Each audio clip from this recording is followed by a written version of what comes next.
Boa noite, você que está com a gente aí. Nós estamos aqui ao vivaço para mais um podcast. Vamos caminhar junto com a bênção de Deus. Entra, a casa é sua. Obrigado por esses minutinhos que você está dedicando a nós e nós vamos passar juntos. Antes de mais nada, aí debaixo desse vídeo tem um botão compartilhar. Queria pedir para você acionar esse botão e mandar isso aí pelo menos para mais 10 pessoas e convidá-las a estar conosco. O papo hoje super interessa. Nós vamos falar sobre educação ambiental, meio ambiente e desenvolvimento sustentável. Eu estou com aqui duas pessoas que são feras no assunto e daqui a pouco a gente vai conversar com eles. Eu queria pedir para você clicar no joinha, no like desse vídeo, exatamente nesse joinha aí, ó, debaixo do vídeo, porque o YouTube, assim que ele entende esse like, quando ele é ativado, ele faz uma entrega maior desse conteúdo para mais pessoas. Obrigado por sua companhia, nós vamos juntos, hoje aqui ao vivo. Comigo, ela que é Ana Tristão, minha amiga, gerente de educação ambiental, e eu vou deixar que ela mesma fale dela. Ana, bem-vinda. Obrigado, boa noite Hernani, boa noite o Cláudio, boa noite a todos que nos assistem. Quero agradecer mais uma vez o convite, acho que uns 2 anos atrás a gente estava aqui com você, né?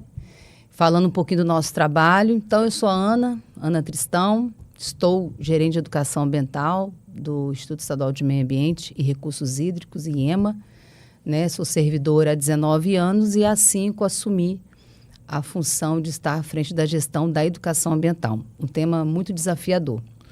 E também, agora, atualmente, estou coordenadora da Câmara Técnica de Educação Ambiental da ABEMA, Associação Brasileira de Entidades do Meio Ambiente, acompanhando aí a federação, os 26 estados, junto com o MEC e o Ministério do Meio Ambiente. Obrigado, Ana, por estar com a gente hoje à noite.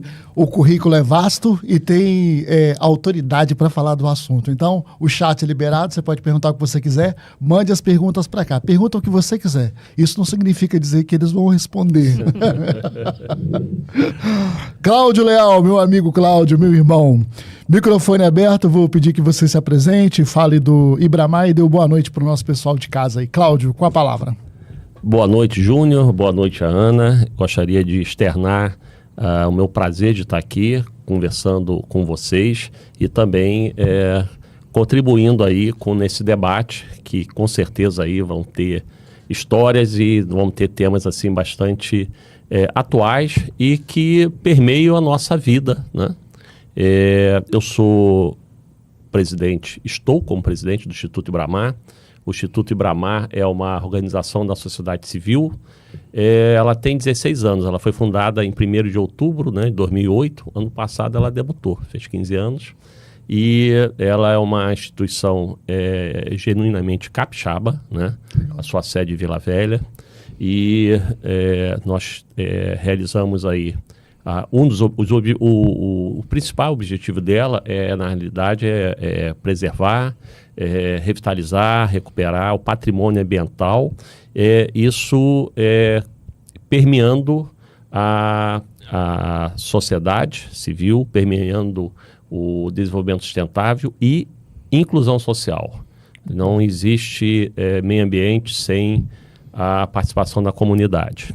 Então, a gente está aqui para contribuir, né, nesse processo e tenho certeza que a gente vai ter histórias interessantes aqui para a gente debater. Vamos para cima. Eu quero agradecer também ao Bill, que está aqui nos bastidores com a gente. Bora, Bill! Obrigado, Bill. Obrigado, Marcos, que está com a gente. O Juan, que opera essa nave-mãe, porque sem o Juan por aqui, isso não aconteceria. Ao vivo e não tem combinadinho. É do jeito que vai. Não é não, Juan? Então vamos para cima. Ô, Cláudio, vamos começar aqui. Eu vou levantar a bola e vamos colocar o pau para torar. Eu queria que você falasse para a gente um breve histórico com os principais marcos do meio ambiente, marcos globais e no Brasil. Vamos falar disso? Perfeito. A história do meio ambiente é muito bonita, né? E ela começou na década de 60 e com a participação de uma mulher fantástica, uma bióloga, a Rachel Carson, é uma bióloga americana. Então, ela identificou, uma bióloga marinha, que a partir do momento que estava tendo uma aplicação de pesticida decorrente aí de pulverização em áreas agrícolas, ela identificou que teve um berçário de aves que foi totalmente dizimada. Então, ela começou a fazer um trabalho incansável de tentando abolir-se essa aplicação desse inseticida, né? Na realidade, o DDT. E ela foi autora do livro Primavera Silenciosa, né? Que isso aí tem hoje, já teve filmes, né? E infelizmente ela teve uma vida, ela faleceu esse livro foi em 62, né? Ela faleceu em 64. E qual foi a importância dessa batalha? Ela batalhou tanto que em 1970 tivemos um marco importantíssimo, a criação da EPA, que é a agência americana, né? A agência americana ambiental, a principal agência, né? Foi um marco, né? E essa agência foi o marco no início da área ambiental e todas as diretrizes, o início dessa parte ambiental foi dessa década de 70. Então, ela teve um grande papel nessa década de 70 e originou também no primeiro encontro em Estocolmo, na década de 70, que foi o primeiro que começou a discutir as premissas, né, de ambiental e começou a pincelar a parte de desenvolvimento sustentável. Na realidade, nesse período era só ambiente, tá? E, bem, vamos para década de 80. A década de 80 já foi uma preocupação, a preocupação global foi mais crescente, né? Então, nós tivemos aí outra mulher fantástica, aí já vamos para uma norueguesa, foi a primeira ministra da Noruega, a Guri Brundtland.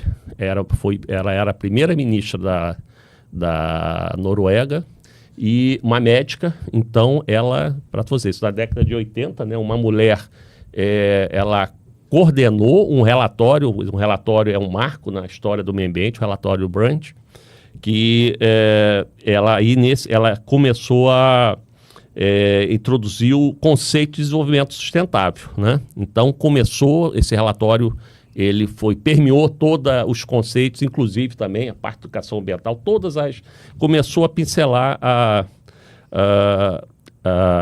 questão do desenvolvimento sustentável. Vamos para 90, já começou o protocolo de Kyoto, né? A famosa declaração das Nações Unidas, né? E aí sim começamos a amadurecer um pouco esses critérios de desenvolvimento sustentável, ou seja, o mundo começou a perceber que não podemos trabalhar o meio ambiente dissociado do fator social, da educação, né? Do valor econômico das pessoas que estão ali, que trabalham, as comunidades que vivem na floresta, as comunidades ribeirinhas. Então, a gente tem que empoderar para ter uma liderança e tem que ter uma parceria com a floresta, com o meio difuso, né? Então, em Kyoto teve muito esse desenvolvimento sustentável, né? Na realidade, é uma abordagem simultânea, econômica e social no aspecto ambiental, né? Então, isso aí foi muito importante. E a partir de 2015, tivemos já na década de 2000, aí sim, as ODS, as famosas ODS, né? Os Objetivos de Desenvolvimento Sustentável. São 17 ODS, né? E difíceis, né? Na realidade, são ODS, né? Eu cito um exemplo. A primeira ODS é erradicar a pobreza. Né? Então, a gente está falando de segundo o último dado da ONU, em 2021, nós temos 800 milhões de pessoas no mundo na linha de pobreza, passando fome. Então, realmente, hoje, com esse mundo, guerra na Ucrânia, então, é muito complicado, né? Então, essas ODS, né, elas estão... Hoje o maior desafio, né? Hoje o meio ambiente não existe. Meio ambiente sem envolver a comunidade, sem envolver quem vive desfruta e vive nesse processo. Então, tem que empoderar as comunidades para defender o meio ambiente. Bem, e como é que foi no Brasil? No Brasil até que acompanhou bem, né? A questão do Brasil, por exemplo, em 70... a EPA, que é a Agência Ambiental Americana, fortíssima, foi em 72. Em 70. O IBAMA também, o IBAMA também foi fundado nessa época. Então, você vê que... Né, equiparado, né? E numa época que a gente, né, de governo militar, o governo militar não dava uma atenção na área ambiental, dava. Mas um exemplo aí que a gente viu o IBAMA, né? Então tem coisas que a gente tem que deixar claro. O IBAMA foi a gente tem técnicos, né, muito bons, né, que desde essa época de trabalho desse ambiente, né? E na década de 80, nós tivemos o quê? Um avanço, né, na legislação ambiental, principalmente qual foi o marco? Foi a Constituição Cidadã, né, que ele avançou em conceitos ambientais e foi adicionado, adicionados na Constituição, né, grandes avanços, né? Então, na década de 80, tivemos a Constituição brasileira como um grande avanço. Na década já na 90, 2000, a gente começou a trabalhar também em consonância com a comunidade mundial a questão do desmatamento da Amazonas, né? Então, da Amazônia, então foi muito focado nessa questão de efeito climático, né? Então foi trabalhado muito isso aqui no Brasil. E hoje a gente está aqui nessa questão de redução de emissões, né? Uma discussão que ela aborda o mundo todo, e eu acho muito interessante que o Brasil, ele sempre, na realidade, coloca essa cobrança muito grande para o Brasil, como ele sendo culpado de todos os males, e na realidade não é, né? Se tivesse os países, os Estados Unidos, o primeiro mundo tivesse, né, feito a sua parte, e realmente eles são os grandes poluidores, realmente a gente teria um mundo mais equilibrado. E o que nos preocupa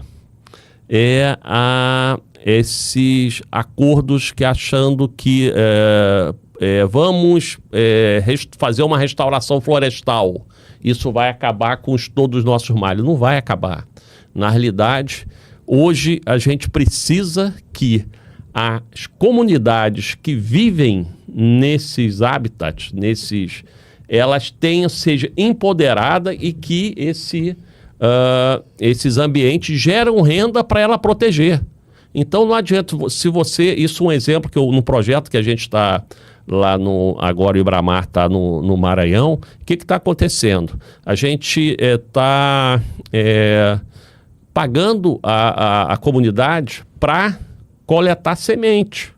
Então, ela começa a enxergar que o meio ambiente ali vai gerar renda. Então, o que acontece? Ao mesmo tempo, vai alguém lá botar fogo ali naquela árvore que ela está coletando semente, se ela não vai, ela não vai correr atrás do cara. Então, e é o seguinte, e normalmente nessas comunidades quem faz esse trabalho são as mulheres que gostam, são mais habilidosas na parte, não estou falando aqui no caso de semente, né?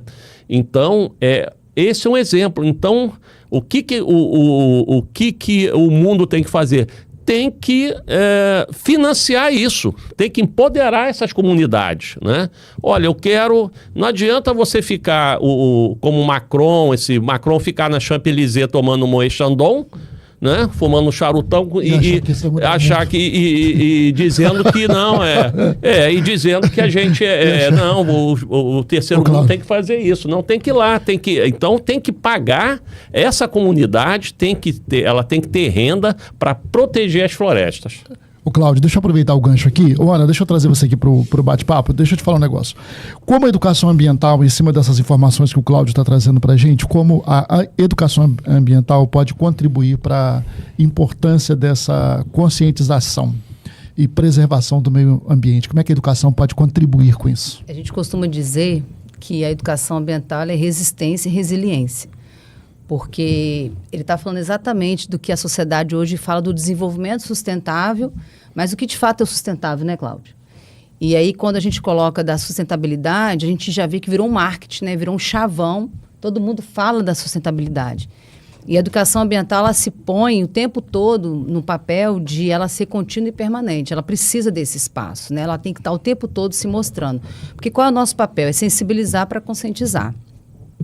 Eu também sou pedagoga de formação e eu já dei aula há um bom tempo e eu sempre falo, e quem forma na área de educação, a gente sabe que a formação moral do sujeito até os 7 anos de idade. Você forma para o bem e para o mal, para o certo e para o ruim. Concorda? Sim. E é ali que você faz o caráter da mudança de comportamento. Hoje eu estou aqui, Ana, junto com o Hernandes, aqui com todos que nos assistem, com o Cláudio, e a gente está aqui sensibilizando para aqueles que nos escutam a questão da educação ambiental.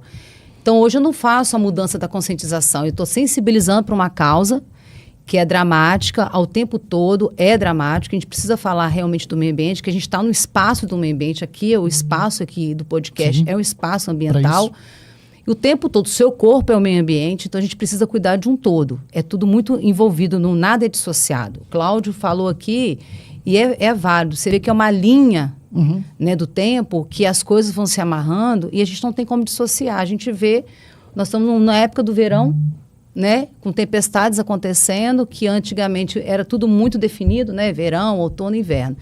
Então, o papel da educação ambiental, ela é resiliência e resistência, porque ao tempo todo, o adulto de hoje, a gente sensibiliza para conscientizar.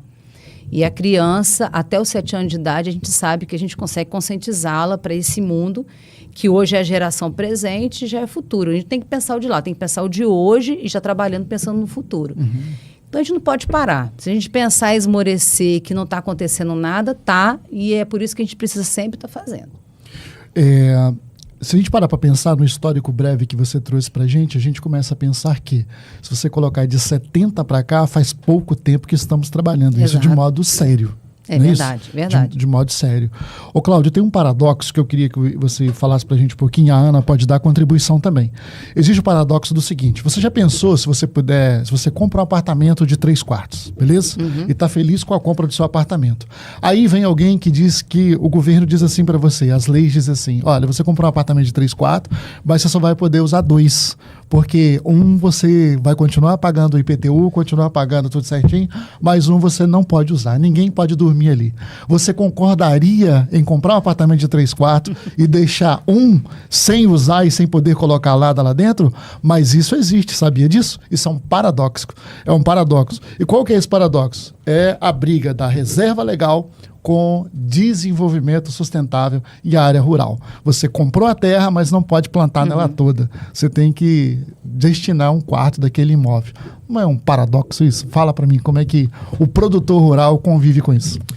Com certeza. Esse é um grande paradoxo que nós temos. Você abordou muito bem, Júnior, essa questão de você ter essa reserva legal que na realidade é que nem jabuticaba, só acontece no Brasil, né? Então, os outros países... Boa. É jabuticaba. Nos outros países, vocês podem buscar na legislação, na Europa, Japão, China, Austrália, não tem. Não quer dizer que não existe uma legislação que permeie isso, que dê, mas tem ações diferentes. E, na realidade, até nos Estados Unidos e na Europa, acontece o contrário. Se você... eles protegem, tem a APP, tem uma proteção, mas não exige uma reserva legal. Tem ações que protegem aquilo. Inclusive, tem... planos, tem programa de serviços ambientais, né, que premiam os produtores, né, na Europa, nos Estados Unidos, para preservar aqui. Aqui no Brasil, agora que está surgindo, inclusive aqui no Estado do Espírito Santo, tem um programa muito bom, o Reflorestar, que é um programa de serviços ambientais. Então, o que acontece? Mas ainda é pouco. Então, o que acontece? A França quer respirar um arzinho puro, a Europa, então tem que pagar. Não é ficar exigindo restrição para o produtor rural, para o pequeno produtor rural, de ter uma taxação, enquanto a comunidade lá acha que tem que ter. Vamos ter reserva legal, mas a mesma coisa, seu apartamento, não, você vai comprar seu apartamento, você vai ter ali, mas eu vou pagar uma manutenção ali, eu vou pagar seu IPTU, eu vou pagar uma reforma. Né? Então, por exemplo, hoje o Brasil é um exemplo de áreas protegidas, de reserva, é uma forma legal. Então, aí o que a gente vê? Por exemplo, na Amazônia, a gente tem de 20 a 35% a 80%. Na Amazônia, na bioma Amazônia, 80%, né? Então, é uma coisa que... O que acontece? Então, tá um pequeno produtor lá que olha, e tem mais, aquela questão do direito difuso, da questão da responsabilidade. Se acontecer pegar fogo, alguma coisa, você que não vai usar aquilo, né? Você é responsável, obviamente. Quer dizer, o apartamento é seu, se pegar fogo, você ainda tem que pagar. Você ainda tem que pagar. Obviamente... Você contrata o bombeiro particular. Obviamente, tem algumas alternativas que você, por exemplo, um extrativismo, algumas ações que hoje é permitida. Mas o que falta? Você fazer... hoje o produtor, ele não tem recurso, né? Nem para conduzir o processo dele, né? Então, um modo inteligente de se fazer. Vamos segurar o pessoal da área rural. Vamos proporcionar, vamos ter esse PSA, por exemplo, hoje, o IEMA, o governo do estado aqui do Espírito Santo, que é o Reflorestar, um excelente projeto. Mas ainda paga pouco. Por quê? Por exemplo, hoje ele paga, vou dar um exemplo, se eu não me engano, R$3.000 para uma área, R$3.000 para uma área de 10 hectares. Quer dizer, um hectare corresponde a 10 campos de futebol. O cara, R$3.000, você... divide R$3.000 por 12, dá menos de R$300. Ele vai receber. Então, isso é um valor ínfimo. Então, vamos ali, o primeiro mundo, vamos turbinar isso aí. Não quer porque... Quer respirar melhor? Manda dinheiro. Manda grana que você vai respirar melhor. Vamos taxar um pouco lá champanhe, vamos taxar ali, entendeu? Manda esse recurso pro produtor rural. Paris é romântica, mas não tem água. Entendeu? Tem uma pergunta, pode fazer? O Juanito tem pergunta ali. Ô, Juan, faz aí sua pergunta. Manda aí, vai. Segundo essa terra aí que ele não pode mexer, essa reserva. No caso, ele não pode mexer de forma alguma, ou ele pode usar isso para plantar coisas nativas? Por exemplo, aqui é Mata Atlântica, que passa na nossa... É preservação, né?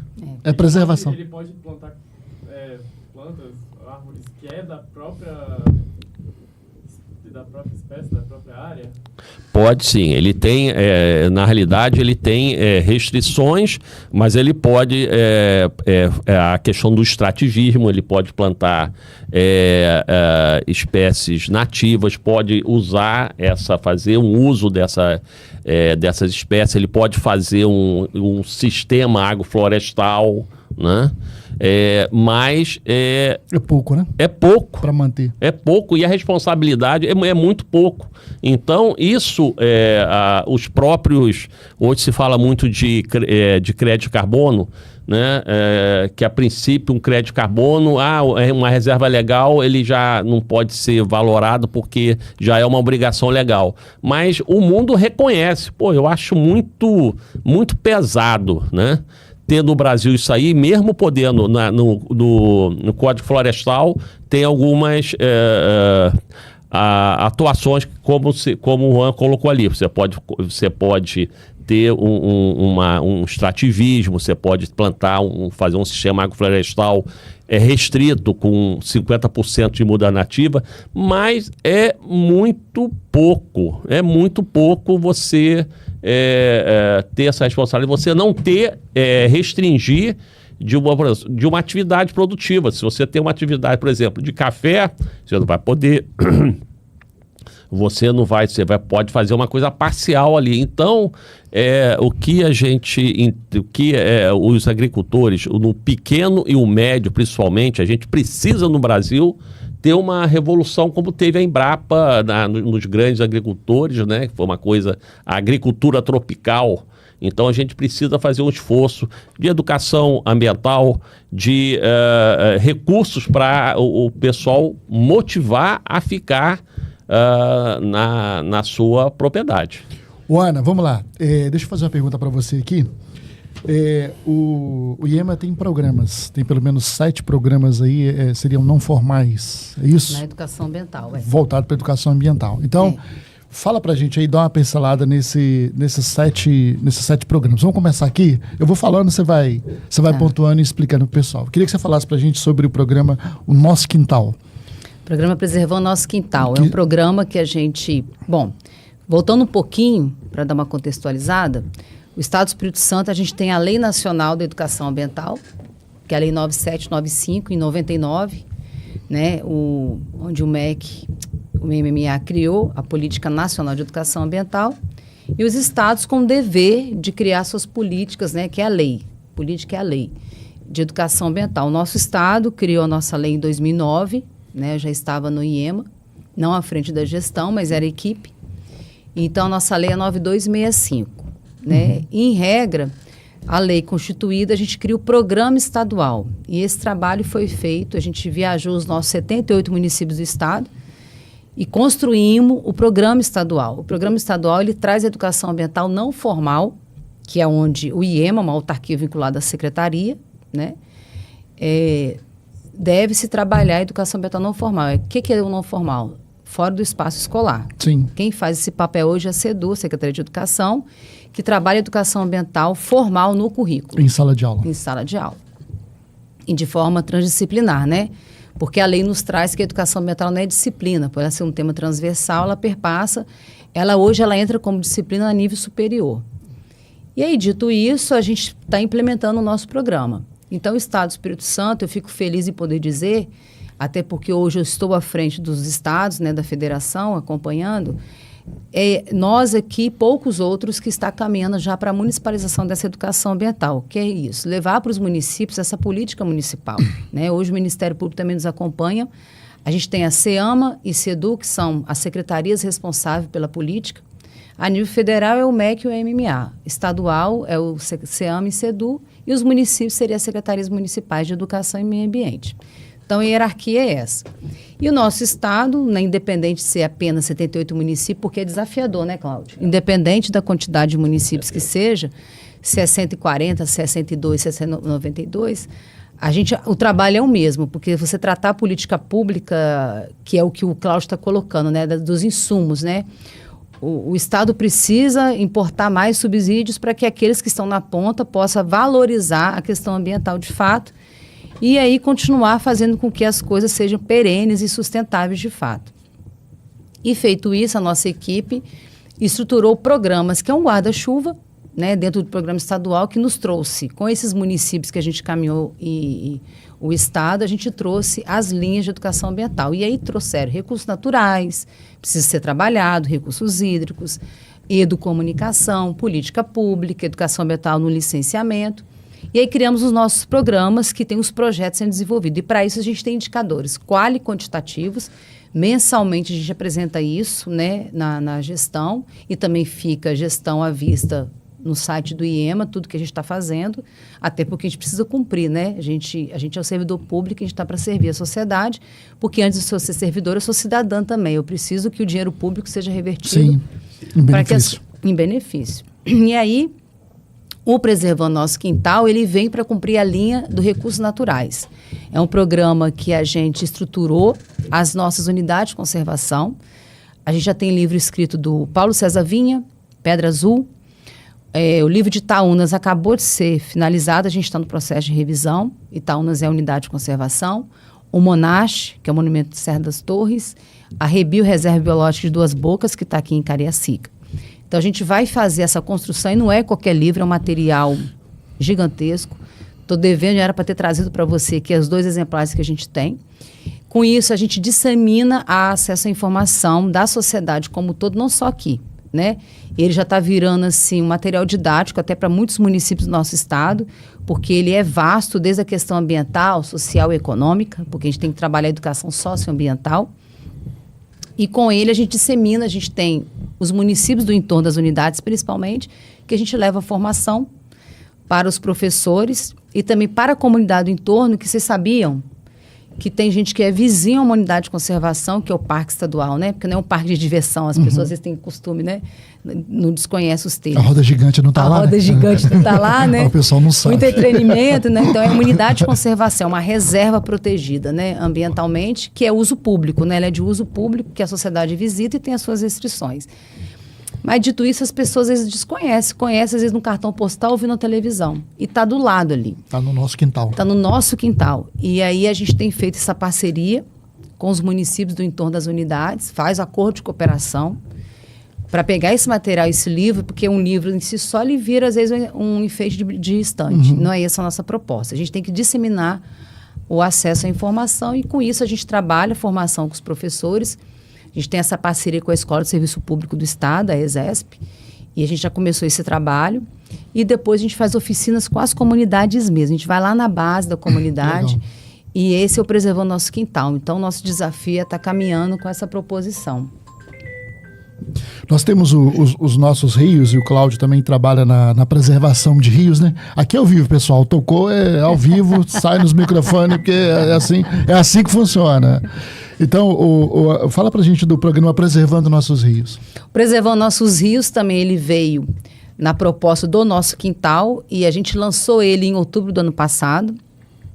Né? A gente está com uma parceria aí inicial aí com o Banco do Nordeste. A gente tem uma região mais semiárida do nosso estado. A gente vai trabalhar a bacia do Rio São Mateus e Itaúnas. E a gente apresentou a proposta. E o Preservando Nossos Rios é também para fazer um material, um primeiro livro, abarcando essa questão aonde envolve a comunidade, porque se a gente não tiver a comunidade, principalmente os comitês de bacias... Não tem como. A AGER hoje, né, que é uma autarquia, que é a Agência Estadual das Águas, ela, junto conosco, né, que é uma autarquia vinculada ao sistema de meio ambiente, a gente criou, dentro do Fórum de Comitês de Bacias, a Câmara Técnica de Educação Ambiental, com o intuito de subsidiar todos os comitês a ter câmaras de educação ambiental. Dito isso, a gente está iniciando esse processo lá na região mais dramática do nosso estado. E o livro agora, a gente está na construção agora dessa parceria. A gente lançou a proposta do programa e está iniciando agora aquele caminho que é longo, né? Sim. Do trabalho acontecer, da contratação acontecer, para fazer o livro também Preservando Nossos Rios. Então, Cláudio, no Ibramar lá você tem uma experiência vasta também com preservação, recuperação de nascentes, recuperação de rios. Como é que é isso na prática? A Ana está falando do ponto de vista educacional. Todo projeto, da praxis. eu acho isso extremamente importante, Júnior e Ana, principalmente a questão das oficinas. Então, a parte lúdica também dessas oficinas é muito importante. Todo o projeto do Instituto Ibramar a educação ambiental permeia todas as atividades. Não tem como, né? Não tem como, e é uma... Você falar do meio ambiente não passar na educação ambiental. E Ana, é uma das coisas que mais a gente tem, mais prazerosa que a gente tem. Então, por exemplo, em Tocantins, nós fizemos oficinas ambientais muito interessantes construímos horta nas escolas, em algumas escolas, né? E fizemos um trabalho com o engenheiro florestal da equipe, né? Isso no Tocantins? Isso no Tocantins. Com semente. O pessoal, um joguinho para educar, que aí botava uma semente, aí fazia uma brincadeira, uma coisa lúdica. Essa semente aqui e botava umas mudas. Da onde? Então aí você ensinava, né? Aí, e no final mandava uma mensagem, e essa aqui eu não conheço. Aí porque eu acho que, por exemplo, o Buriti, que é muito, na realidade tem muito Buriti lá em Tocantins, né?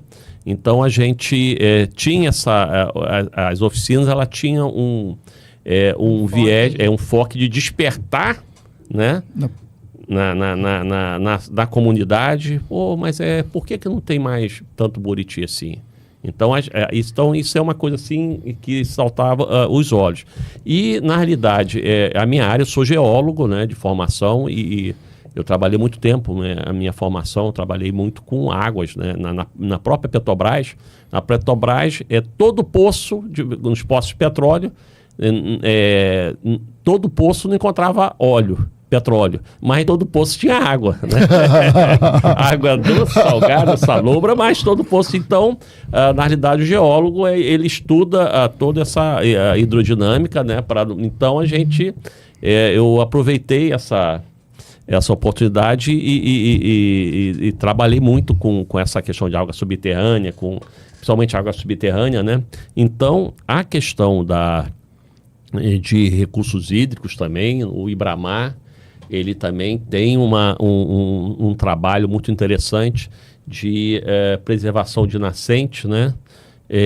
Principalmente porque você pode revitalizar a nascente. Você pode fazer desde o começo de um trabalho social nas escolas, né?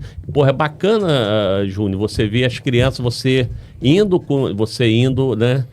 Indo em nascente, importante é sair da sala de aula. Essas oficinas que você sai, as crianças vendo, aqui tinha uma nascente, agora... E o pai e a mãe também, né? E o pai e a mãe. Deve ser fantástico Entendeu? acompanhar o antes, o durante e o depois. Né? O antes e o depois isso disso. É muito importante, essas oficinas, né? De você, então, como a Ana colocou também, de unidade de conservação, né? Lá em Tocantins tinham os fervedouros, né? Então tinha... Jalapão, né, que é famoso. Então, tinha nessa região, a gente era no sudeste de Tocantins, então tinha comunidades ali que conheciam algumas unidades de conservação, né? Então, precisava ter um trabalho, né, de divulgação nas escolas. A gente começou a fazer também, olha só, vamos fazer isso aqui, uma formação para, se você desconhece, você não protege. Então você tem que conhecer, criar uma afetividade para você proteger. Então esse processo de educação ambiental tem que começar com essa busca da afetividade, do conhecimento. Muito bom. Por isso que a educação ambiental é contínua e permanente, não pode parar. Começou, vai embora. Vai. Eu quero só rapidinho aqui, o Juanito, eu quero fazer um agradecimento aqui para o pessoal, o nosso Severino Apolinário, o nosso Bora Bill, Cristina Leal, obrigado por estar com a gente, um abraço. Cristina Leal, você conhece alguém com esse nome? Conheço. Então manda um abraço aí, senão em casa você vai arrumar problema depois, né? Cristina Leal, direto da Alemanha, ela está da Alemanha. Vou dar a câmera do Cláudio aqui que ele vai mandar um abraço para a Cristina, que a Cristina é muito importante para ele. Nem um abraço, um beijão na minha querida esposa. ela está na Alemanha com pageando a filha. Recadinho do coração. Quero agradecer também a Lídia Apolinário, quero agradecer ao Laíson Couto, dirigidamente, o Renatinho de Jesus, o reverendo Renato, da Igreja Presbiteriana, mandando um abraço para você, dizendo que você é autoridade no assunto. Ana, minha amiga, coruja que não gava o toco, fogo nela, Marcos. E o reverendo Cleves, ele diz o seguinte aqui, ele diz, posso estar enganado, mas no currículo escolar, a educação ambiental faz parte do currículo de biologia. E é muito pequena a carga horária da matéria para a importância do tema. Então ficou o protesto do Cleverson, mas eu acho que isso já está sendo revisto, vou puxar né? o gancho aí, que aí eu já falo respondendo a ele. Então vai. Então tá, é Cleverson, né? Cleverson, reverendo Cleverson, Igreja Presbiteriana de Manuípe. Olha os reverendos te assistindo aí. Que bênção. Ora por nós, reverendo. Verdade, a gente precisa bastante. Então, colocando aí que realmente ela é pequena, a gente tem dentro o programa Trilha Cidadã, é um programa que dentro dele a gente trabalha cidadania, inclusão e acessibilidade. E esse ano a gente está começando com um projeto chamado Trilha do Conhecimento, que é exatamente buscando as universidades, nos currículos, né, dessa formação da educação ambiental, da disciplina, que existe a educação ambiental como disciplina a nível superior. Então, vem muito trabalhar com aquilo que ele colocou da inquietação dele, que já era nossa, dessa formação que está lá na ponta, né? Porque tem biólogos, várias pessoas formando na área ambiental. Então, a gente quer dar um norte para mostrar a importância da educação ambiental até na própria formação, porque ela é um tema transdisciplinar. Então, a gente precisa avançar. E a gente está buscando algumas universidades já particulares e também a federal, que já é parceira, como a UFES já é uma grande parceira nossa, que tem uma formação conosco, mas exatamente para a gente adentrar e aprofundar a temática da educação ambiental. E esse ano, então, veio a calhar, porque o projeto Trilha do Conhecimento inicia esse ano exatamente porque a gente também teve essa mesma percepção que o reverendo. Obrigada aí pela manifestação. Então, a gente está no caminho certo. Aproveitei que você já está. E o Laíson Couto, ele diz o seguinte: gostaria que os debatedores, que o pessoal falasse um pouco da educação formal e aquela informal, principalmente nas bacias hidrográficas. Então, acho que nós falamos agora um pouco, mas dá uma pincelada aí para... A gente educação ambiental formal, que é escolar, que trabalha, quem faz ela hoje não, pela lei.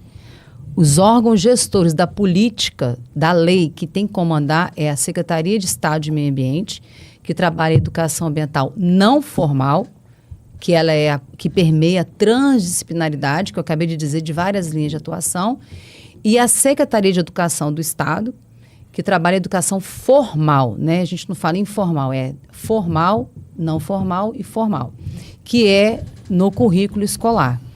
Isso tem caminhado bem. No nosso estado, eu posso dizer que a gente tem acompanhando a SEDU, a gente tem uma parceria, um caminho com a SEDU, porque a lei já determina que precisa, Secretaria de Meio Ambiente e da Educação, isso não é só no Espírito Santo. A regra é para o Brasil inteiro, para que meio ambiente e educação possa fazer o não formal e o formal. E aqui a SEDU, ela tem um trabalho dos currículos escolares, ela tem um trabalho, esse ano eu sei que volta a Conferência Infanto-Juvenil. A SEDU é uma grande parceira nossa, né? Ela faz um trabalho, nos acompanha, inclusive, nos municípios, para a estruturação das políticas municipais de educação ambiental. E as superintendências de educação têm feito um trabalho também louvável e fortalecendo, sim, a temática da educação ambiental escolar. A questão é, qual é o nosso desafio, Júnior e Cláudio? Acho que o Cláudio vai concordar. É que quando você fala de meio ambiente ou de educação ambiental, remete ao professor de ciências e biologia. Infelizmente. E quando você fala de educação ambiental, só pensa que a gente trabalha com a criança. Não, a gente trabalha com a criança ao adulto. Sim. Que é o papel hoje do IEMA, trabalhar a gestão, a política pública, a forma transdisciplinar em várias questões que eu já estou tratando aqui. E a escola tem aquele papel. Então, hoje no ensino, Fundamental 1, o 2... Fundamental 1 hoje é aqui, até a 4ª série, que hoje é 5º ano. Fundamental 2 até o 9º ano, que antigamente era a 8ª série, né? Porque a alfabetização, ela veio para ser 1º ano, né? Então, aumentou. E aí, o 2º grau. Essa etapa não existe disciplina, a lei não traz ela como disciplina, até porque ela precisa permear várias áreas. Que aí o professor de ciências, de biologia, da matemática, da educação física. Então, tudo está em educação ambiental intrínseca. Por isso que ela é transdisciplinar. Agora, chegou a nível superior, ela entra sim, a lei nos traz ela como disciplina, a educação ambiental como disciplina, principalmente nas áreas de humanas e do meio ambiente. Então, eu posso te dizer que o nosso estado, a gente tem caminhado sim, e feito um trabalho bem de perto, e sendo acompanhado mesmo. Até o ensino médio, ela é encarada como transdisciplinar? É. Só que quando você fala de educação ambiental, o professor, e não é culpa do professor, porque eu sou professora, eu dei aula para o pequeno, depois eu fui a nível superior. Porque também a nossa mente foi formatada para entender isso como uma disciplina em sala de aula. Né? Exatamente. A gente entende sempre. Que é uma disciplina disso. E a gente não consegue enxergar que está presente em tudo. Exatamente. E aí, quando o professor ele pode pensar o meio ambiente como um tema transdisciplinar, ele permeia várias áreas. A gente tem muitas escolas hoje com experiências de sucesso, dentro dos PPPs, né? Projeto Político Pedagógico. O PPP também pode ser parceria público-privado, né? Então tem que saber para que eu estou falando. Que PPP que é isso? Que PPP que é esse? É o Projeto Político Pedagógico. E quando eu dei aula um período em pós-graduação para várias áreas de formação, da pedagogia a nível de meio ambiente, eu dizia que você não precisa inventar roda, você pega aquilo que é temático e você consegue abrir um leque, porque nada mais é aquilo que você trabalha na prática, quando você traz o menino para a sala de aula, quer seja até para nós mesmos, quando você vivencia a prática e depois vai para o papel, fica até mais fácil você internalizar o conteúdo, né? Então, é esse desafio. E o professor, ele é um multiplicador, porque ele é um formador. Nós somos formadores de opinião o tempo todo, né? E quer seja ela, porque o menino, você fala, a tia não me ensinou desse jeito. Quando a mãe em casa vai falar que ensina de um jeito, a tia não ensinou assim, mãe. Então, a tia não falou isso, né? A tia não falou isso, ou o professor não falou isso. Então, nós somos referência. Nessa referência que a gente tem que se apegar e galgar para que, de fato, essa continuidade da educação ambiental se permeie. Pessoal de casa que está com a gente aí, deixa eu explicar para vocês. O Cláudio e a Ana são duas feras. A Ana, ela domina a questão de educação ambiental. O Cláudio tem uma experiência na prática de meio ambiente, de gestão de programas e de trabalho na prática de recuperação de nascentes, recuperação de rios, plantação de várias outras, de reflorestamento. Então, enfim, duas feras. Tanto na área de meio ambiente, como desenvolvimento sustentável, quanto de educação. Então, aqui é podcast para mais de metro, tem que ser um de cada vez. Até amanhã. Até amanhã. Aqui tem muito para falar, porque tem muito para contribuir. Então, eu estou me sentindo aqui, um leão na cova de Daniéis. Né? um leão na cova de Daniéis. O que eu queria ouvir de vocês dois, ao ponto de vista de cada um. Eu queria, Ana, que você falasse aí em poucas palavras, a gente tem muito para perguntar ainda, e Cláudio também. Queria que você falasse assim, qual o seu ponto de vista com relação a políticas públicas para educação ambiental. Melhoramos, temos muito para melhorar. Qual o seu ponto de vista real? Tem muito para investir? Vai. Tem, mas a gente já está fazendo o trabalho acontecer. Hoje... Nós melhoramos muito, né? Melhoramos. Eu não posso dizer fazer educação ambiental sem pensar na política pública, né? E até o ano passado, a gente não tinha na Secretaria de Meio Ambiente a estrutura da educação ambiental como gerência. Hoje, a Secretaria de Estado de Meio Ambiente tem uma gerência de educação ambiental e o IEMA, que é uma autarquia de fazer a execução da política pública, nós sempre fizemos a equipe de educação ambiental, porque, veja bem, é desafiador para nós a educação ambiental estar num órgão, o IEMA é um órgão de licenciamento e controle, correto? De fiscalização e monitoramento. E eu estou ali como uma pauta positiva de criar política pública. Eu costumo dizer, e o Cláudio vai concordar, que a educação ambiental eu tenho que o tempo todo fomentar, promover, criar, possibilitar, engajar, incentivar. É ação o tempo todo. Então, eu tenho que criar projetos. Quando eu falo criar, é baseado em legislações, não é nada da cabeça, né?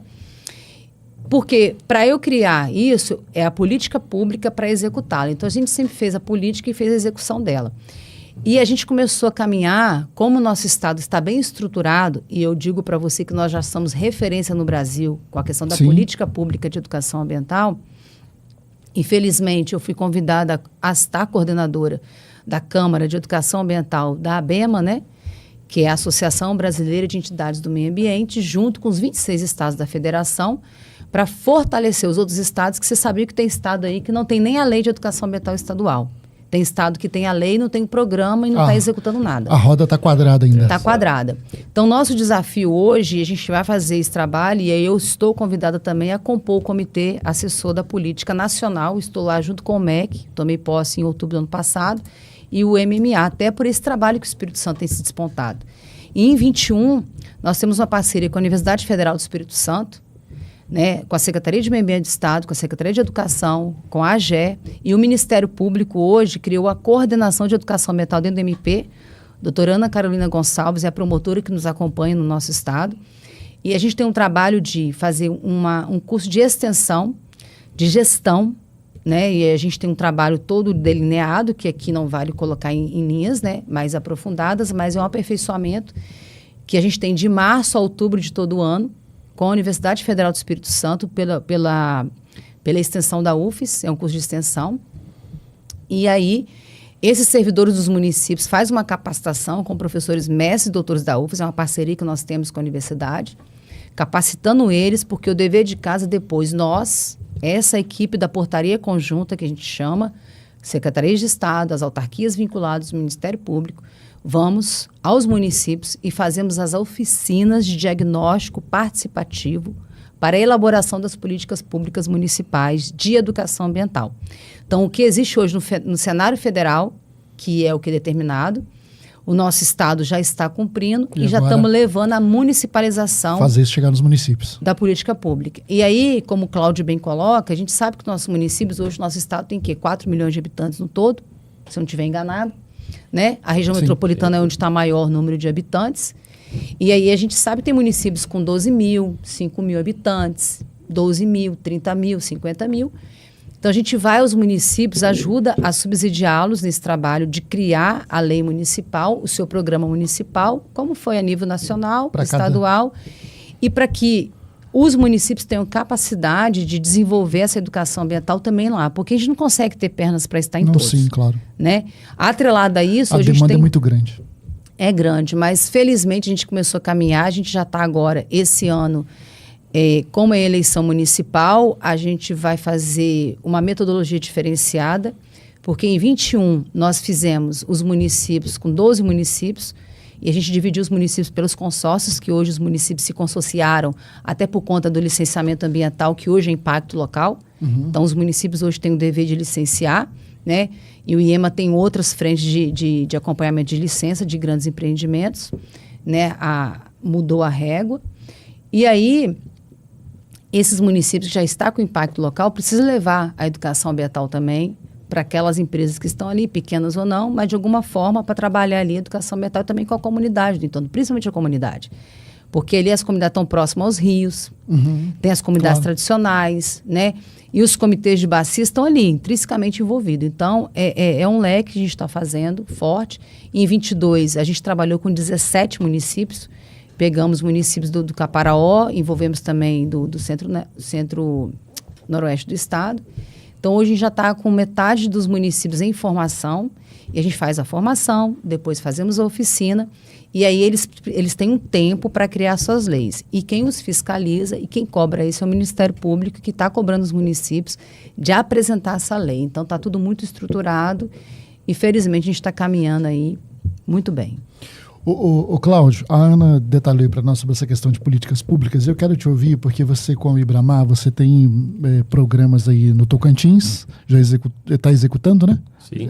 Tem qual mais outro estado da federação? Tocantins, a gente executou, Maranhão e Piauí. Em termos de política pública, aonde estão os nossos gargalos, ou os nossos tendões de Aquiles em termos de investimento? O que nós precisamos melhorar nos Brasis? Ou mesmo aqui no estado? Perfeito. Bem, aqui no estado, como a Ana colocou com muita propriedade, nós estamos numa situação aqui realmente de referência, né? Para o Brasil, né? E até pela particularidade do Espírito Santo, é um estado, né? Com uma logística boa, né?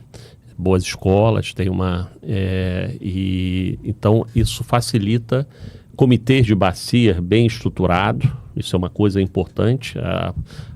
Eu acho que a política pública em relação a essa convergência com os comitês de bacias hidrográficas é de suma importância, né? Que na realidade eles permeiam, né? As bacias hidrográficas permeiam todos os municípios, né? Então isso é de suma importância. No estado de Tocantins, Maranhão e Piauí, Tocantins, nós constatamos, em termos de política pública, que ainda, não vou dizer que está incipiente, ela está um pouco melhor do que do Maranhão e Piauí, mas o que acontece no Tocantins? Tocantins é o estado mais novo, né? É o caçula dos estados aqui da nossa federação, né? Então, ele, na realidade... É um menino pequeno. Então, ele realmente ele já pegou até a apresentação fundiária dele. Ele é um estado, você vai em Palmas, você vê uma organização. Então, o município, o estado de Tocantins, ele aproveitou, ele originalmente era Goiás, né? Mas ele teve aproveitou exemplos, né, de outros estados. E o Ibramar trabalhou no sudeste do Tocantins em parceria com o Comitê de Bacia Hidrográfica do Rio Manuel Alves da Natividade. Então era um comitê ativo, tinha uma comissão de educação, a gente, obviamente, toda a nossa área de educação ambiental do projeto trabalhou em sinergia, convergindo e escutando. Nós não fizemos, isso foi uma coisa interessante, nós apresentamos o projeto para o comitê e, olha só, esse aqui nós não queremos trabalhar dissociado dos objetivos e metas do comitê, do plano de ação. Vamos trabalhar em conjunto e vamos o que nós podemos contribuir. Então a gente ampliou o plano de ação dele, fizemos essas oficinas lúdicas, fomos para as escolas e também mostramos exemplo no campo. Então isso, né, foi muito interessante. Então no Tocantins, a política, a gente percebeu que na parte socioambiental, apesar de não ter essa capilaridade que tem aqui no Espírito Santo, mas ela está num estágio mais avançado que ela, em relação ao Maranhão e ao Piauí, porque ela está usando muito bem o Comitê de Bacia, e a ANA, Agência Nacional de Águas, ela tem ela tem uma qualidade técnica muito boa e ela reforça muito essa parte de educação ambiental. Então, agora, no Maranhão e no Piauí, realmente está bem incipiente, né? A gente está, nós estamos trabalhando, né? No caso do Maranhão, nós estamos fazendo uma parceria com a prefeitura, fizemos um acordo de cooperação técnica, e a gente vê até uma coisa interessante, Ana, porque o prefeito é pedagogo. Então ele tem essa. Aí a primeira coisa, acho que foi uma coisa bacana, a primeira coisa que, quando a gente reuniu com ele, olha só, eu sou pedagogo, eu tenho um livro aqui que a gente fez aqui, entendeu? Então, assim, a gente achou... A gente tem municípios aqui que tem prefeitos que também é professor de formação e você sente, quando veio da sala de aula, né, quando tem essa visão, que foi lá um professor e tal, a visão sempre é bem diferenciada. Agrega e muito. Então, é interessante que, por exemplo, ele tem um centro de treinamento, então tá tendo, ele tem essa preocupação junto com a prefeitura e com o governo do estado de, apesar da dificuldade, óbvio, né, de fomentar ações transversais ali, e a gente está, né, a gente está trabalhando na formação junto com ele de cursos que principalmente a gente quer fazer uma parceria com o Senar. O Senar na minha opinião, vai ser a Embrapa do pequeno e médio agricultor. Eles estão indo muito bem e estão com ações de educação ambiental, pelo menos lá no Nordeste, isso que eu estou lá nesses estados, né? Então, eu acredito assim que que vai ser um grande alavancador, né, na parte, né, e desse processo, principalmente na área rural. E a pobreza, né? A pobreza a gente fica com pena, acho que, criança você não tem desde a precariedade de saneamento básico, né? De não ter, né? Sim, e não ter. Muitos lugares tem encanada. Nossa, o IDH o IDH do Maranhão não é uma coisa absurda. Não, é o pior IDH do Brasil. Então, esses municípios têm uma. Como falar de educação ambiental e meio ambiente se você mesmo não tem? Inclusive, aqui, só aproveitando o gancho, Beto Calil, ele fala assim: o maior inimigo do meio ambiente é o ser humano. O maior agressor ao meio ambiente se chama cidade. A maior agressão vem das cidades. Nós não somos capazes de dar fim ao nosso próprio lixo. Precisamos trabalhar nossas crianças. Fica aqui o protesto do Estado. Beto Calil, obrigado aí pela sua participação e manifestação. Uma pergunta para você. Reverendo Clevison Correia, ele pergunta o seguinte: existe algum programa educativo ou curso que podemos utilizar em nossas igrejas? Pois cuidar do meio ambiente é uma forma de demonstrar nosso compromisso com Deus e com sua criação. O reverendo quer levar a educação ambiental para a sua comunidade de fé. Que ótimo! Tem. A gente tem o Programa das Políticas Públicas, é um programa que a gente tem essa formação com os municípios e formação de multiplicadores em educação ambiental que a gente faz com a ESESP. Todo ano a gente abre 2 turmas, que é tanto para servidores públicos quanto para a sociedade civil. E o que não impede, reverendo, e a gente tem a educação ambiental trabalhar em redes. Então, a gente tem parceria já com secretarias de Estado, com autarquias, né? E as igrejas também é um potencial multiplicador, porque a gente forma multiplicadores. Então, vamos conversar para a gente poder fazer uma parceria, no sentido de propor uma formação ali de multiplicadores, porque nosso interesse sempre é esse. Isso está na linha da formação continuada. Multiplicadores, né? Da própria igreja, né? Pessoas que se interessam, que queiram participar. Porque o nome do curso é Formação de Multiplicadores em Educação Ambiental. É uma carga horária de 40 horas, né? Que a gente aplica. E você me passa o contato dele que a gente já marca uma reunião. Passo. Meu amigo de perto. Eu vou te passar o contato, o Cleves. Pessoal, olha só, a gente está caminhando para o final. A gente está chegando ao nosso final. Nem falei dos outros programas. A gente vai ter que marcar um reprograma. Voltou mais programa aí. Voltou o programa pra caramba. Eu preciso citar os outros, só pelo menos, viu? Então, vai lá. Separou no... Eu falei Preservando Nosso Quintal, Preservando Nossos Rios, o Trilha Cidadã. Isso. E falta agora, você tem que citar, falta 4 para você citar. O programa Trilha, o Preservando, o Gestão da Educação Ambiental, que hoje, dentro dele, a gente tem um reconhecimento do Centro de Educação Ambiental, são espaços da sociedade civil, né? E que fazem educação ambiental que o Estado não conhecia. E hoje a gente tem um trabalho, o Ibramar está convidado aí a estar sendo reconhecido por nós, é um trabalho, a gente tem uma instrução normativa que traz o que seria o reconhecimento desse espaço, e são diversos espaços, hoje a gente já está com 30 centros de educação ambiental que se tornaram, né? Multiplicadores, eles já estão ali, independente da gente reconhecer, já estão fazendo educação ambiental. É um selo verde, podemos dizer, a chancela do Estado, e ali a gente fomenta parcerias. Esse trabalho está crescente, todo ano a gente tem um evento, em 15 de outubro a gente faz esse reconhecimento, alusivo ao Dia do Educador Ambiental, que também é Dia do Professor, e tem a educação ambiental no licenciamento, que é o outro grande desafio que a gente tem caminhado hoje muito bem. O IEMA hoje entendeu que no licenciamento ambiental, antes da licença sair, precisa também já estar aprovado o programa de educação ambiental, que antes... Muitas das vezes a licença era emitida e o empreendedor só trazia o programa já no final do licenciamento, né? Quando já estava para vencer a licença, que é de 5 anos, naqueles 120 dias, ele trazia o programa de educação ambiental para o trabalhador, onde ele está inserido, com o PEAT, que é com o trabalhador, o projeto com a comunidade.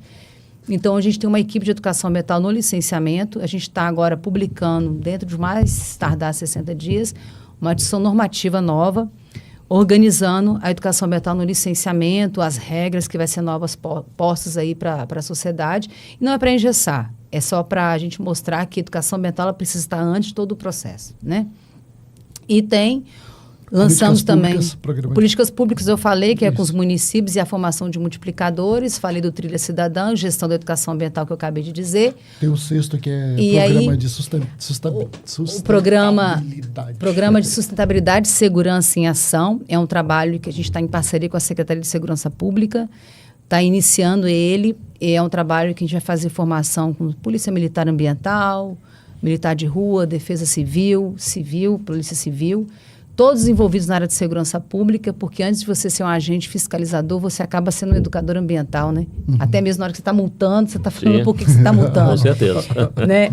E aí, o tempo todo, você é um agente ambiental e educador. Então, hoje, a educação ambiental do Estado está com 7 programas sendo desenvolvidos, com 3 que acabamos de lançar, né? Nós já tínhamos 4, e esse ano com esses 3 novos programas, da segurança pública, preservando nossos rios, e o programa Educomunicação, que nada mais é você potencializar o celular que está na mão da gente aí, com as mídias, e a meninada toda, você pega um bebê de 1 aninho, ele pega o celular, vai lá com o dedinho. Então, a gente vai fazer um trabalho bem voltado na área de gestão mesmo, para consolidar aí aquilo que é a proposta e o cumprimento da nossa regra do programa. Eu tenho uma pergunta para a Ana. Bom, manda vir. Ana, olha só, a gente sempre, o Instituto Ibramar, né, e outras instituições, nós sempre participamos de editais públicos, privados, nacionais e internacionais, e, obviamente, um dos temas que sempre são recorrentes e transversalmente a gente sempre coloca refere-se à educação ambiental. É possível a gente, e muitas das vezes a gente fica, até a equipe nossa e de outras instituições também vamos montar um programa educação do passarinho verde, não sei o que. Um programa que é uma criação da própria instituição. Como você recomenda, como que a gente pode fazer para a gente não convergir os esforços? Eu posso fazer, olha, eu vou na parte de educação ambiental, eu vou remeter, vou fazer eu não sei como é que a gente formaliza isso. Tem um edital, um edital de Petrobras, um edital da Caixa Econômica, tem um item educação ambiental, tem vários itens, restauração florestal, tal, então um tema, aí a gente fica assim, será que a gente pode remeter, enviar vamos fazer uma parceria? E aí a gente precisa muitas das vezes que o financiador, ele pede uma formalização, né? Isso uma declaração de capacidade e de parceria que a gente pode. Como é que você vê isso? Para desburocratizar, a gente mandaria um e-mail? Como é que seria essa? Não só a proposta do selo verde? É exatamente o que ele está colocando. Esse é o que a gente está feito. O Ibramar já tem os seus projetos sendo desenvolvidos nas suas capilaridades, você acabou de trazer, né? Recuperação de nascentes, tantos outros projetos que estão desenvolvidos, que vocês escreveram e estão desenvolvendo aí com estados e municípios se propondo. O Estado hoje, no papel do IEMA, com a Gerência de Educação Ambiental, a gente está fazendo esse trabalho de reconhecimento. Então, o que você já faz? Nós temos a instrução normativa que diz o seguinte, você tem o quê? 1 ano trabalhando com isso? Mais de 1 ano, então a maioria já tem mais de 1 ano. O nosso trabalho aqui é recuperar nascentes. Isso aí está dentro da linha de recursos hídricos que o programa traz. E aí, esse trabalho, a gente vai até a sua área física, conhece o seu trabalho de educação ambiental que você já desenvolve, independente do estado estar ali, e vê que você está dentro de preceitos que a instrução normativa nos traz, que a gente publicou desde 2020, no momento pandêmico. E aí a gente tem feito esse percorrer de mobilizar, fazer mobilização, seminário de mobilização, que aí tem se despontado os novos centros de educação ambiental. O Instituto Ibramar se cadastra, pede o reconhecimento do que vocês já fazem. A gente vai analisar tecnicamente, faz a visita técnica no Instituto e ali, reconhecendo que está dentro dos preceitos e premissas objetivos postos na Instrução Normativa 7 de 2020, ela está publicada no nosso site. E aí, feito isso, a gente reconhece você como Centro de Educação Ambiental, que é onde acontecem as parcerias que a gente já tem feito com o Centro de Educação Ambiental. Ele já faz o trabalho, ele precisa ser potencializado. E há centros que já nos trouxeram que, com o selo verde do reconhecimento do nosso Estado, já concorreu a prêmios internacionais e foi premiado porque tinha um selo verde de reconhecimento. Então, isso é uma forma também de a gente estar reconhecendo, porque eles não precisam de fato do Estado, a gente está fazendo sem o Estado estar ali. Mas o Estado está buscando esse reconhecimento, porque como a gente não consegue estar em tudo, eles estão ali nos territórios, e hoje tem 30 espalhados, né? A gente tem um desafio. A nossa perspectiva aí é de pelo menos ter um em cada município, chegar até cada município, tentar identificar se tem alguém ali que é um centro de educação ambiental, físico ou privado, né? Físico ou jurídico, no caso, e reconhecer esses espaços, porque é uma forma da gente criar rede, potencializar aquele projeto. Às vezes eles têm pessoas e não têm a parte técnica, então a gente vai de um a um identificando como a gente contribui e fazer esse trabalho em rede crescer. Então fica feito o convite. Muito bom. Agradeço aí, o ó, convite. selo verde para o Ibramar. Aí, ó. Com certeza, Nascendo. Ibramar, vamos conversar. Vamos. Selo verde. É um programa de parceria feito ao vivo. É né? ao vivo, Foi é ao dado o vivo. pontapé inicial. Canal Nota 10 Nota 10 é. meio ambiente e cidadania também. Juan, vamos caminhar aí para o nosso final, então. A gente está com um horário estouradíssimo. Nós vamos, então, partir para os nossos agradecimentos. Eu quero agradecer a todos vocês que ficaram com a gente, mandou seu recadinho, mandou sua pergunta, sua contribuição. Eu vou franquear a palavra aqui para o Cláudio Léo para dar o boa noite, para a gente poder caminhar para o nosso encerramento. Depois a Ana e eu fecho e encerro. Cláudio, você trouxe alguma coisa aí para a Ana que você gostaria de entregar? A hora é agora.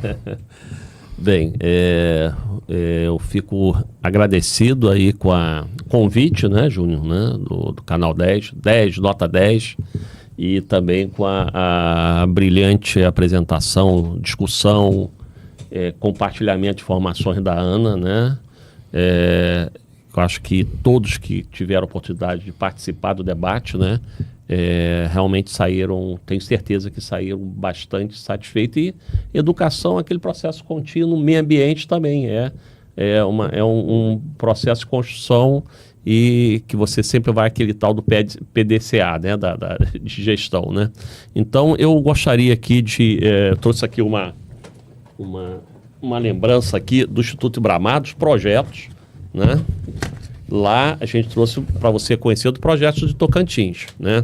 São 2 livros, que isso aí fruto também com o comitê de bacia, né?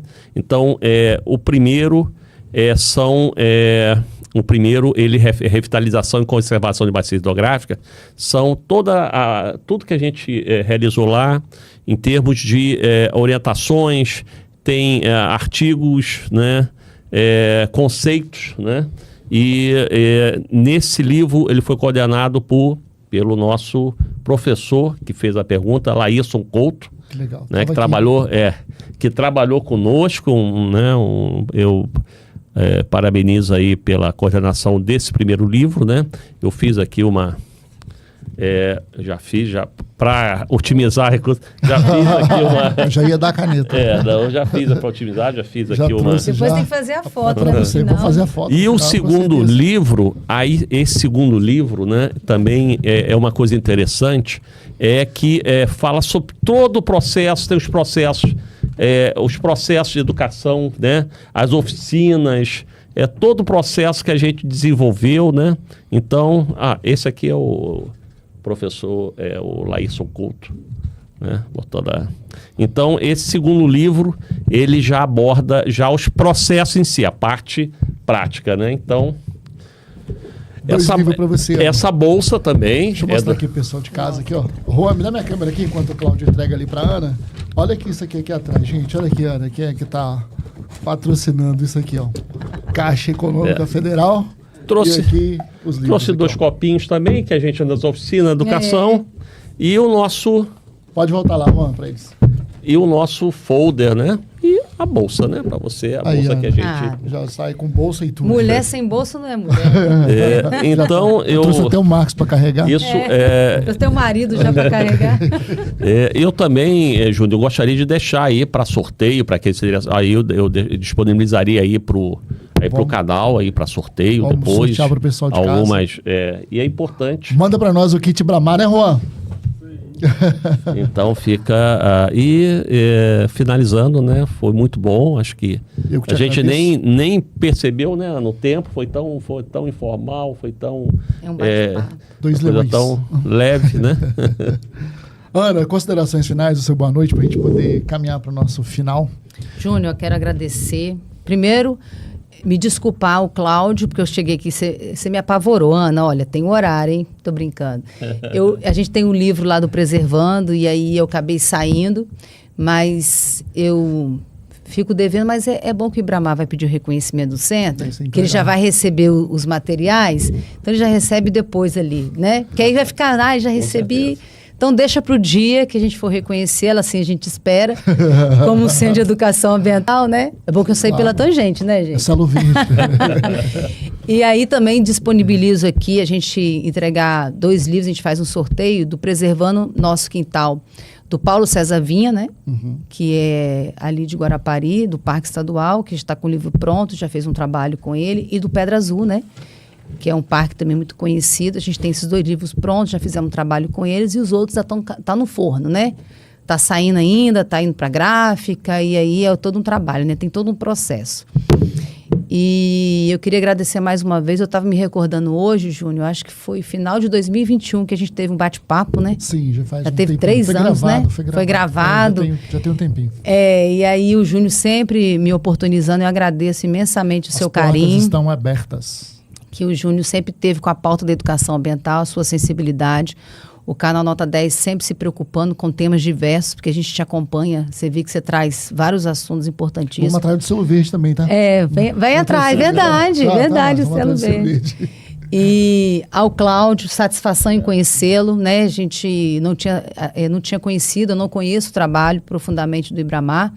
Já conheço de ouvir falar dos trabalhos. Está vendo como é que é nesses espaços que a gente vai trazendo as parcerias? E aí, a todos aqueles que nos assistem, né? Aqueles que estão em casa, espero que esteja bastante gente nos assistindo. Agradecer que é meu esposo que está comigo me acompanhando, sempre, né? Beijo, né? Beijo. O Cláudio agradeceu, eu tenho que agradecer aqueles que estão aqui conosco. Agradeço imensamente ao meu diretor-presidente do IEMA, lá em Mafiusa, a Carol Gazzoni, assessoria de comunicação, porque para estar aqui a gente tem que ter um trabalho, né, de autorização. Tem que pedir benção. A gente está de forma institucional. A equipe da Gerência de Educação Ambiental do IEMA é uma equipe de 10 servidores bravos. Quando eu falo bravos, é de trabalho. Nós somos todos efetivos, né? A gente sempre foi colega como técnico, hoje eu estou na função de gestora, mas a gente faz um trabalho muito consoante, é uma equipe dedicada, a gente tem feito um trabalho fazer acontecer, tem uma equipe louvável e a gente fala que a gente tem que reconhecer, a gente não faz sozinho, né? Eles estão lá nos bastidores, e a gente também às vezes está no operacional, mas a gente às vezes está aparecendo e às vezes está no escondidinho. E eu não estou fazendo nada sozinho, né? O nosso secretário de Estado hoje, Felipe Rigoni, que logo quando ele entrou, ele já me convidou para conversar sobre educação ambiental, é um cara sensível à causa da educação ambiental, à questão ambiental, né? E a todos os atores hoje que estão caminhando conosco, a gente tem secretarias parceiras, institutos parceiros, essa rede que está crescendo aí do Centro de Educação Ambiental, e a gente sabe que a gente tem muito a se fazer, já fizemos muito, mas se eu chegasse aqui para dizer, nossa, o que eu vou falar, né? O que a gente está fazendo? Então, eu costumo dizer que o servidor público ele está para servir mesmo, né? Eu vim de iniciativa privada, entrei no serviço público, e eu sei que é o imposto que a sociedade paga e tem que ser revestido. Então, eu também sou a cidadã, a gente quer ver as coisas na ponta acontecer e a gente precisa trabalhar, a gente precisa cumprir nosso papel. E a educação ambiental é isso, é resistência, é resiliência o tempo todo, e a gente não pode deixar a peteca cair, porque a lei nos traz que ela tem que ser educação ambiental contínua e permanente. Porque só assim, de alguma forma, porque falar de educação ambiental é subjetivo, mudar comportamento. A gente fala, eu aqui falei, as pessoas estão sensibilizadas pela questão ambiental. Se vai mudar o comportamento, é uma outra situação. Se ela ouviu a Ana, ouviu o Cláudio, ouviu o Júnior e falou assim, puxa, eu preciso fazer mudança. Aí ela se sensibilizou, aí ela muda o comportamento. Então, essa formiguinha que a gente vai levando aí para os nossos filhos de hoje. Eu tenho um casal que quando eu entrei, eles eram pequenininhos, um com 1 ano e 3, outro com 4. Hoje já está com 23 e outro com 20 anos. Já estou com mais 2 adolescentes, né? Porque minha família cresceu. Mas é isso. A gente se propõe a trabalhar e fazer acontecer mesmo. Obrigado, Ana. Obrigado, Cláudio, por vocês terem aceitado o convite. Vamos esperar que em outras oportunidades a gente possa estar junto de novo. Juan, me dá essa câmera do meio aqui. Eu quero agradecer aos patrocinadores, aquelas pessoas que nos ajudam a manter essa bagaça funcionando. E agradeço ao Juan, que é o operador dessa nave-mãe. Me dá aqui, Juan, aqui atrás de mim, aqui os nossos patrocinadores, só para eu fazer um agradecimento rápido aqui. Quero agradecer ao Bill, que está aqui com a gente, agradecer a Aline, que faz a publicidade do canal, ao Dirigidamente, que está aqui com a gente, nos dando uma força direto, Instituto Ibramar, que patrocina essa bagaça, Ponto 5 Gourmet, que também patrocina essa bagaça e ajuda a gente a ficar funcionando. Obrigado a todos vocês. Você pode anunciar aqui com a gente, ajudar a gente a manter isso de pé e funcionando e levando conteúdo relevante para você. Obrigado, Cláudia. Obrigado, Cláudio. Obrigado, Ana. Obrigado, Bill. Obrigado, Marcos. Obrigado, Juan, que é o operador dessa nave mãe. Porque sem o Juan, se o Juan apertar um botão desse aí, isso aqui tudo acaba rapidinho, rapidinho. Se ele achar que qualquer um de nós estamos falando demais, isso sai do ar num apertar de dedo. Obrigado por tudo, obrigado vocês, um grande abraço e até a próxima, se Deus quiser.